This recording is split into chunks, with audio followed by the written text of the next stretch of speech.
Bonjour à toutes et tous et bienvenue donc dans cette vidéo de révision d'optique ondulatoire. L'idée ici c'est de refaire le tour sur un certain nombre de points essentiels concernant l'interféromètre de Michelson et le sujet ICNA 2013 propose un certain nombre de questions intéressantes à cet égard et donc eh bien on va les traiter donc sous forme de QCM. On met en pause la vidéo avant de répondre, on cherche et puis après on corrige ensemble. Donc, première question, on a un interféromètre de Michelson en lambda à face parallèle d'épaisseur E. La source qu'on étudie est une source à vapeur de mercure qui possède un diamètre caractéristique ds. L'indice de l'air est supposé égal à 1 et on vous propose 4 affirmations, on vous demande d'indiquer là où les affirmations exactes. Les interférences sont localisées sur les miroirs, les interférences sont délocalisées. On observe des interférences à condition que la longueur de cohérence temporelle soit plus petite que E ou soit supérieure à ds. Alors, on va analyser chacune des affirmations. Pour ça, je vais juste replier le miroir frontal par symétrie au-dessus du miroir latéral, avec ici une distance de E entre les deux, comme nous le proposait l'énoncé, et on va analyser chacune des affirmations. Alors, les interférences sont-elles localisées sur les miroirs? Alors, la localisation des interférences apparaît avec le Michelson quand on a une source étendue. Et dans la configuration lambda, on a une localisation des franges à l'infini. C'est-à-dire que la localisation n'est pas sur les miroirs, donc la première réponse est fausse. Est-ce que les interférences sont délocalisées? Ben non, puisqu'elles sont localisées à l'infini. Les interférences sont délocalisées lorsqu'on travaille avec des sources ponctuelles. Quand on travaille avec des sources ponctuelles, dans ce cas-là, on a délocalisation des interférences, quel que soit le type de configuration du Michelson, lambda, point d'air. Et pourquoi? Bien notamment parce que si vous avez deux sources ponctuelles, une source ponctuelle par le Michelson, elle se transforme en deux sources ponctuelles, et la figure d'interférence est donnée, hein, les franges brillantes sont repérées par des hyperboloïdes de révolution que je vous donne ici, et ce que vous allez voir sur l'écran que vous observez, ça va être l'intersection entre votre écran et les hyperboloïdes. Donc si vous mettez votre écran par ici, vous verrez des anneaux. Par contre, si vous mettez plutôt un écran par ici, vous verrez plutôt des franges rectilignes comme ça. Donc ça, ce sera plutôt quand on sera en point d'air avec une source ponctuelle, et là plutôt en lame d'air. Mais en l'occurrence ici, j'ai expliqué ça parce qu'on faisait des révisions, mais en l'occurrence on est avec une source étendue, donc on ne peut pas réfléchir en termes d'hyperboloïdes, et donc la réponse B est fausse. On observe des interférences à condition que la longueur de cohérence soit inférieure à E. Alors revenons tout d'abord sur la notion de longueur de cohérence. Considérons un système d'interférence entre deux sources ponctuelles S1 et S2. Si on veut caractériser, qui sont monochromatiques, donc ça veut dire que leur spectre, en fonction de la longueur d'onde, c'est une unique raie, lambda 0, et on veut déterminer l'interférence en un point M atteint par deux ondes, et bien la première, voilà, on a une première onde issue de S2, donc qui se déplace dans ce sens-là, une deuxième onde issue de S1, et l'interférence au niveau du point M va être caractérisée par la différence de marche S de M moins S1M. Ça va nous permettre, après, en appliquant la formule de Fresnel, de trouver la nature de l'interférence au niveau du point M. Mais en réalité, c'est un petit peu plus complexe. On n'a jamais des sources purement monochromatiques. La raie que nous avons dessinée, en fait, a toujours une certaine extension spectrale, que je peux nommer delta lambda. En raison de cette extension spectrale, des sinusoïdes qui, ce qu'on appelle les OPPH, des ondes planes progressives harmoniques, qui ont une extension spatiale et temporelle infinie, ça n'existe pas. Et donc ça, je les efface. Et les sources, en fait, émettent ce qu'on appelle des trains d'ondes, c'est-à-dire une succession de sources, de portions de sinusoïdes, de fréquences, de longueur d'onde environ égale à lambda 0, enfin, en tout cas très proche autour de lambda 0, mais indépendants les uns des autres. C'est pour ça que j'ai des signes de couleurs différentes, pour bien dire ils sont indépendants les uns des autres, et notamment leur phase à l'origine. Entre la phase à l'origine de celui-là et la phase à l'origine de celui-là, il n'y a aucun lien, c'est complètement aléatoire. Alors, c'est quoi la conséquence? Eh bien, c'est que ce train d'onde-là ne pourra jamais interférer avec un train d'onde précédent ou qui arrive après, puisque leur phase à l'origine étant complètement aléatoire, on n'aura pas possibilité de cohérence entre ces trains d'onde et pas possibilité d'interférence au niveau du point M. En revanche, le train d'onde ici peut interférer avec celui-là, puisqu'en fait ils sont issus à la base d'une même source, hein.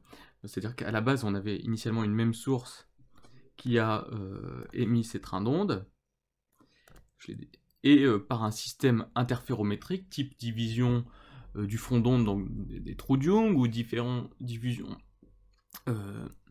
d'amplitude type interféromètre de Michelson, on a créé S1 et S2 qui émettaient les mêmes trains d'onde. Donc les trains d'onde de même couleur sont rigoureusement identiques. Donc ici, au niveau du point M, on a deux trains d'onde identiques qui interfèrent, donc l'interférence est possible. On peut utiliser la formule de Fresnel pour caractériser les interférences. La longueur d'un train d'onde, ça s'appelle la longueur de cohérence. À quelles conditions a-t-on les mêmes trains d'onde qui arrivent au niveau du point M de la part de S1 et de S2? Eh bien, à condition que le chemin en plus qu'a à faire l'onde qui vient de S1 par rapport à l'onde qui vient de S2, ce chemin en plus, c'est la différence de marche, mais il faut que ce chemin en plus soit plus petit que la longueur du train d'onde. De telle sorte que les deux trains d'onde qui arrivent au niveau de M soient les mêmes. Si maintenant on diminue fortement la longueur de cohérence, ça veut dire qu'on va diminuer la longueur des trains d'onde. Un premier train d'onde, un deuxième train d'onde, un troisième train d'onde, etc. Là par exemple j'ai 4 trains d'onde, alors je vais redessiner un dernier. Bon, je remets un bleu, parce que j'ai pas assez de couleurs. Un jaune. Et bien, considérons maintenant ceux qui sont issus de S1. Donc celui-là, le jaune, le bleu ciel. Continue, je remets le bleu ciel. Et là, je m'aperçois que je suis dans un cas où les deux trains d'onde qui sont en train d'arriver au niveau du point M ne sont pas les mêmes. Et donc là, on n'aura pas d'interférence. C'est-à-dire que quand la longueur de cohérence devient trop petite, la différence de marge devient plus grande que la longueur de cohérence, et là, on ne pourra pas observer d'interférence. Donc la condition à retenir, c'est que la différence de marche doit être plus petite que la longueur des trains d'onde pour qu'il y ait interférence. Alors revenons sur le Michelson ici, et dessinons très rapidement l'allure générale du trajet des deux rayons. Donc il y a un premier rayon qui va traverser la séparatrice, qui va se réfléchir sur le miroir, qui va faire demi-tour et qui va revenir ici comme ça. Donc comme ça, comme ça, comme ça, et il revient. Un deuxième rayon donc, qui va faire ça, qui va être réfléchi au niveau de la séparatrice, qui va se réfléchir sur le miroir latéral et qui va repartir comme ça. Donc ça c'est vraiment une vision très schématique. Cette vision très schématique, elle me permet, en fait, j'ai redessiné le miroir latéral, son symétrique ici, et elle me permet de voir qu'en ordre de grandeur, le rayon jaune parcourt une distance 2E, donc E c'est cette distance-là, de plus que le rayon bleu, en ordre de grandeur, d'accord? Donc la différence de marche entre les deux rayons, elle est de l'ordre de 2E. On verra tout à l'heure comment mieux la calculer avec des schémas plus clairs, mais appliquons ça. Pour qu'il y ait interférence, il faut que la différence de marche soit inférieure à la longueur de cohérence. Donc il faut que la longueur de cohérence soit supérieure à 2E, et donc la réponse C qui disait que la longueur de cohérence doit être inférieure à E, mais elle n'est pas juste. Enfin, on nous demande de dire qu'on observe des interférences à condition que la longueur de cohérence temporelle soit supérieure à ds. ds c'est le diamètre de la source, donc là c'est le fait que la source soit étendue qui intervient dans cette affirmation. Or le fait que la source soit étendue, ça ne fait que localiser les franges à l'infini, mais ça n'a pas de lien avec la longueur de cohérence temporelle, donc c'est pareil, c'est une affirmation fausse. Donc il n'y a aucune affirmation vraie dans les 4 premières, c'est donc la réponse E qu'il faut choisir dans les QCM, ICNA et ENAC, quand aucune des propositions n'est juste. Alors on vous dit que pour observer la figure d'interférence, on utilise une lentille mince de distance focale f' égale 60 cm en sortie du montage. Elle est à 90 cm du miroir latéral, et on vous demande à quelle distance derrière la lentille faut-il placer l'écran pour observer la figure d'interférence.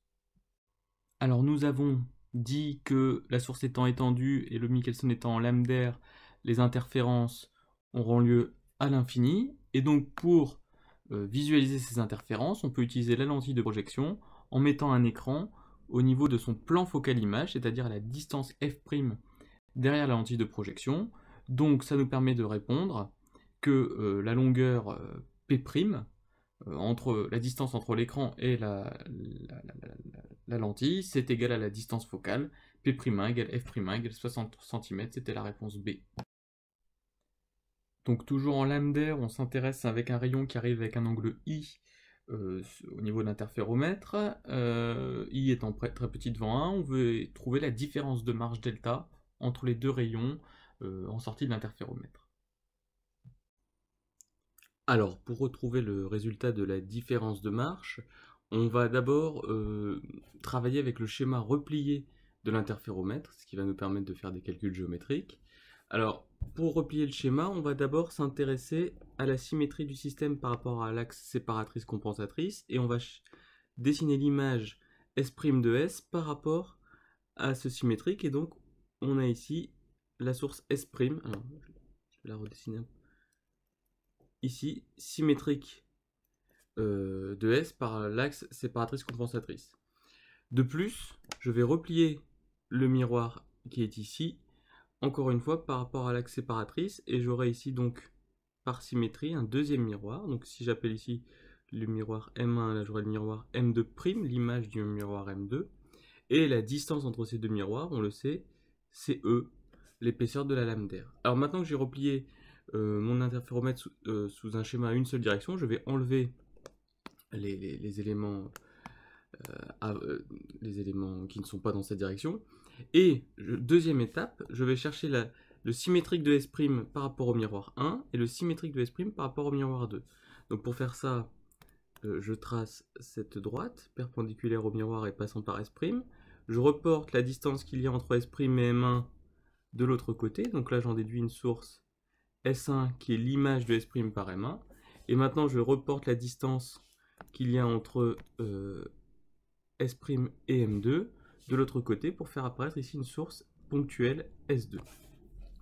Par la construction géométrique, la distance entre les deux sources est de 2E. Puisqu'il y a un facteur une distance E d'écart entre les deux miroirs qui se reporte par symétrie des deux côtés, donc ça fait 2E. Autrement dit, donc en réécrivant que S1 c'est le symétrique de S' par M1 et S2 symétrique de S' par M2, j'ai ici, réécrit de manière un petit peu plus compacte, le schéma équivalent de l'interféromètre en lambda à l'infini. Alors, pour faire, on a aussi l'écran ici qui est placé dans le plan focal image de la lentille, puisque les interférences sont à l'infini, et donc on va chercher quelles sont les interférences. Donc on avait ici un rayon, on nous disait ici une source S avec un rayon qui faisait une inclinaison I par rapport à l'horizontale, et bien ici ça va correspondre à deux rayons issus de S1 et de S2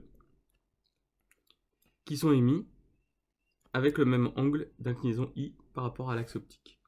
Alors que deviennent ces deux rayons lorsqu'ils arrivent sur la lentille de projection en sortie de l'interféromètre? Eh bien, comme ces deux rayons sont parallèles, ils semblent provenir d'un objet qui est à l'infini par là, et donc l'image de cet objet va être dans le plan focal image de la lentille, autrement dit sur l'écran, et pour le trouver, il suffit de dessiner un rayon parallèle aux deux premiers, et j'en déduis ici la position M du point où ils interfèrent.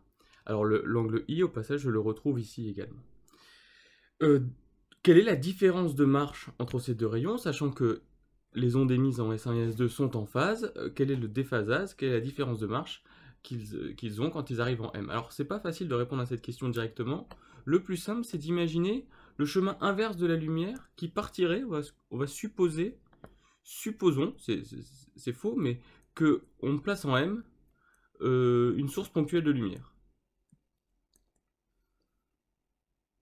Et bien, donc dans ce cas-là, elle émettrait des rayons lumineux dans cette direction-là. Et puis, comme on est dans le cadre de l'optique géométrique, ici, des rayons lumineux qui traverseraient une lentille, on sait que les surfaces d'onde associées seraient perpendiculaires aux rayons d'après le théorème de Malus. Et donc là, je vois apparaître un point H bien particulier, qui est sur le même plan d'onde que S1, si on considère par rapport à une source qui serait placée en M, et donc j'en déduis que S1M égale HM. Les chemins optiques sont égaux. Alors, bien entendu, il n'y a pas de source en M, mais l'égalité des chemins optiques S1M et HM reste vrai même quand la lumière se propage dans l'autre sens. C'est ce qu'on appelle le principe de retour inverse de la lumière. Et ce qui fait que même maintenant, en ne considérant plus la lumière qui va dans ce sens-là, mais vraiment dans le sens réel, on peut toujours écrire que S1M égale HM. La différence de marche, pas définition entre les deux rayons qui arrivent en M. Donc maintenant, les deux rayons sont émis des sources S1 et S2. La différence de marche, quand ils arrivent en M, c'est S2M moins S1M. Mais S2M, c'est aussi S2H plus HM, donc moins S1M. Et comme on vient de démontrer que HM égale S1M, on a que delta, c'est S2H. Donc delta, c'est cette longueur-là. Reste à la déterminer, on a un angle I ici, on a ici une distance 2e, et bien si on écrit le cosinus de I, on s'aperçoit tout de suite que le cosinus de I, j'ai un petit peu de place ici, c'est le côté adjacent, c'est-à-dire 2e, non pardon, delta, sur l'hypoténuse qui est 2e, l'hypoténuse elle est ici, je travaille dans ce triangle rectangle-ci, et j'en déduis que delta c'est 2e cos I. Il me reste à faire un dl à l'ordre 2 de cos I, 1 moins I carré sur 2, et je m'aperçois que la réponse, c'est 2e, facteur de 1 moins I carré sur 2, qui n'est aucune des réponses proposées ici. Donc quand ça arrive comme ça dans un QCM, ENAC ou ICNA, c'est la réponse E. Delta égale 2e, facteur de 1 moins I carré sur 2. Sur l'écran, nous observons en fait des anneaux en lame d'air, et on nous demande de déterminer l'expression du rayon du Pème anneau visible en fonction de P, sachant qu'au centre de la figure, on a un maximum d'éclairement. Alors voici ce qu'on observe en lame d'air sur l'écran, plein d'anneaux concentriques. Donc j'appelle R1 le rayon du premier anneau, R2 le rayon du deuxième anneau et RP le rayon du Pème anneau. Alors d'un point de vue du schéma replié, que je redessine ici, finalement, pourquoi a-t-on des anneaux? Eh bien parce que la différence de marche ne dépend que de l'angle I. Et donc, une frange donnée, ça va être un ensemble de points pour lequel I est le même, et un ensemble de points pour lequel I est le même, c'est bien un cercle ici par symétrie de révolution de notre système. Et donc on va avoir des valeurs de I pour lesquelles delta va être un multiple de la longueur d'onde. Et bien ces valeurs de I correspondront à des cercles brillants, et puis des valeurs de I pour lesquelles delta sera un demi-entier de la longueur d'onde. Dans ce cas-là, on aura des franges sombres. Alors, j'appelle RP le rayon du Pème anneau, que je représente aussi ici, et à ce rayon, j'associe l'angle IP, l'angle correspondant au Pème rayon. On remarque l'ordre d'interférence, on sait que c'est delta sur lambda. On remarque que delta, ici, est une fonction décroissante de I. Autrement dit, P décroît avec I. Autrement dit, plus on s'éloigne... Donc là, faire augmenter I, c'est partir du centre de la figure et s'éloigner. Donc plus on s'éloigne du centre de la figure, plus P diminue. Et donc ça veut dire quoi? C'est une propriété essentielle en lame d'air, c'est que l'ordre diminue de 1, l'ordre des anneaux diminue de 1 à chaque fois qu'on s'éloigne du centre de la figure, ou une autre manière de le dire, c'est que l'ordre de la frange centrale est maximal. Alors je l'appelle P0, l'ordre de l'anneau au centre. En plus on dit que c'est un anneau brillant, donc le centre de la figure correspond à un ordre entier. Je l'appelle P0 et il est maximal. Donc c'est-à-dire que le premier anneau aura un ordre P0-1, le deuxième anneau aura un ordre P0-2, et donc le Pème anneau visible aura un ordre P0-P.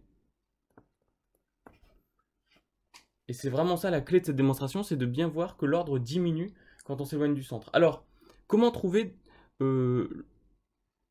la valeur du rayon du Pème anneau? Comme le Pème anneau a un ordre P0-P, je peux dire que la différence de marche au niveau du Pème anneau, c'est P0-P fois la longueur d'onde, lambda 0. Or, j'ai une expression de la longueur d'onde, c'est 2e facteur de 1 moins I carré sur 2. Ça va me permettre de calculer à la fois P0 et à la fois delta P. Au centre, P0, c'est l'ordre au centre de la figure. Au centre de la figure, on a I égale 0. En effet, le centre de la figure, c'est cet anneau ici, que je représente ici, correspond bien à un angle I égale 0.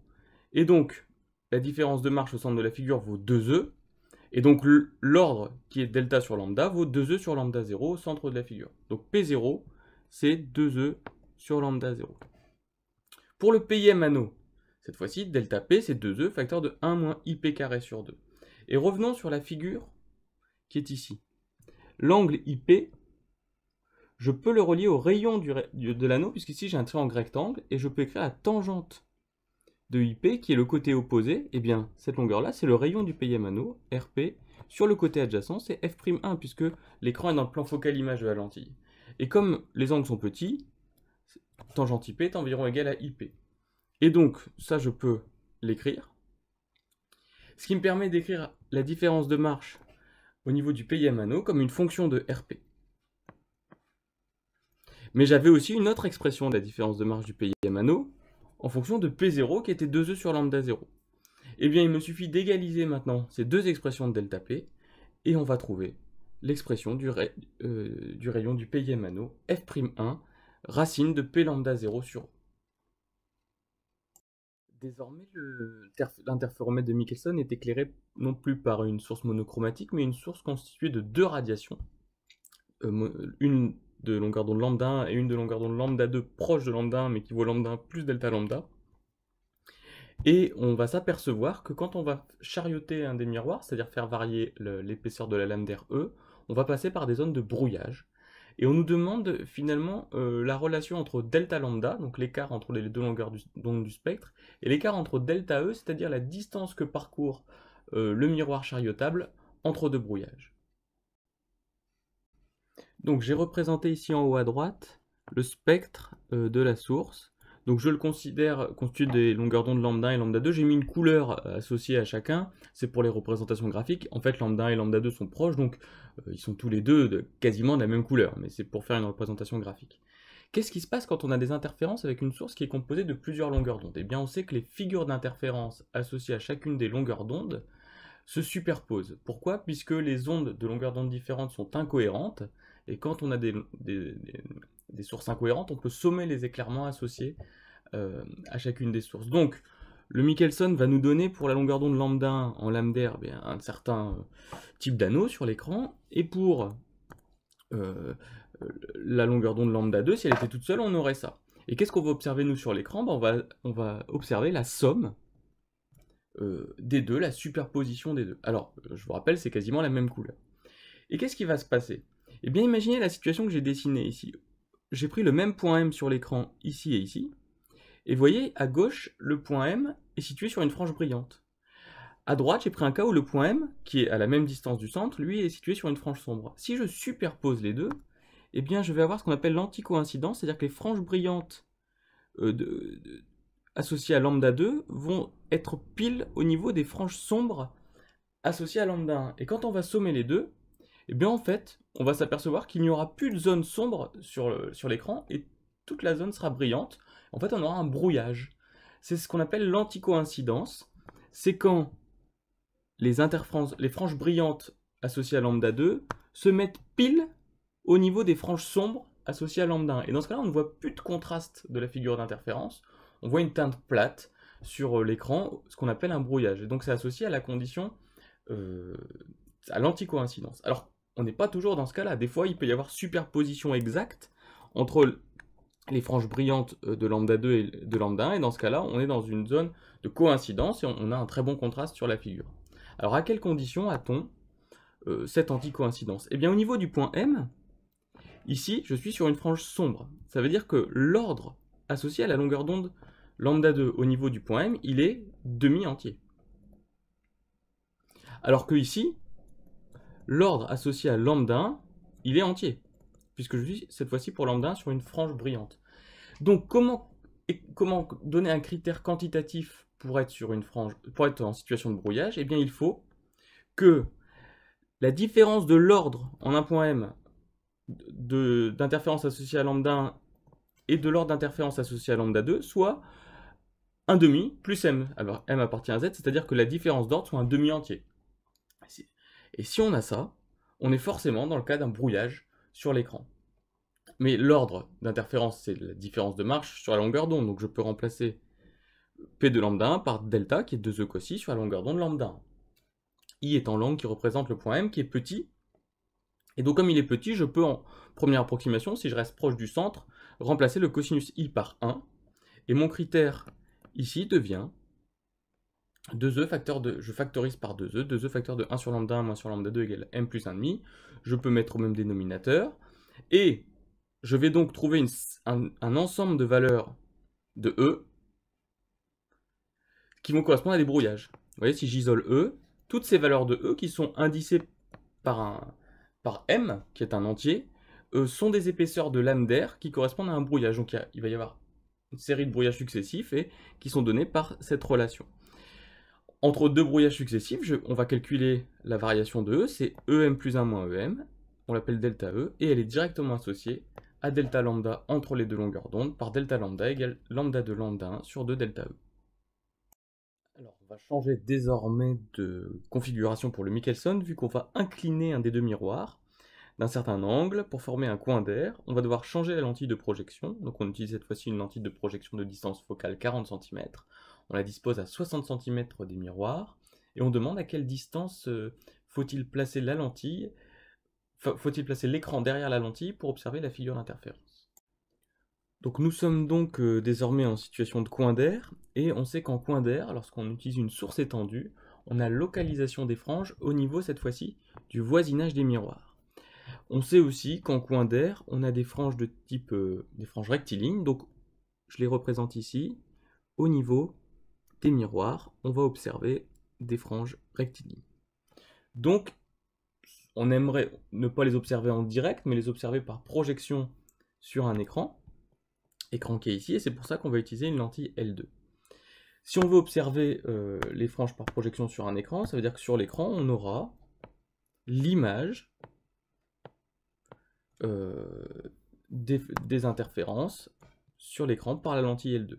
Si je prends un point A qui est ici, qui est un point de la figure d'interférence sur les miroirs, j'ai son image qui sera A' ici par la lentille L2. Donc j'ai cette relation de conjugaison ici entre A et A', donc à laquelle je peux écrire la formule de conjugaison, 1 sur O2A' moins 1 sur O2A égale 1 sur F'2, et ça va me permettre de trouver la distance P'2 entre O2 et A', et c'est ce qu'on cherche dans l'exercice. Alors, j'écris 1 sur O2A', c'est 1 sur P2, 1 sur O2A, bien c'est moins L, hein, L égale 60 cm ici, mais c'est comme O2A est vers l'arrière, on met moins L, je considère le sens plus pour les longueurs algébriques vers le bas. Et en écrivant la relation de conjugaison, on trouve que P' égale 1,2 m, et donc c'est à cette distance-là qu'il faut placer l'écran derrière L2. Enfin, la dernière question, on note epsilon l'angle du coin d'air, et on vous demande quelle est l'interfrange qu'on va observer sur l'écran.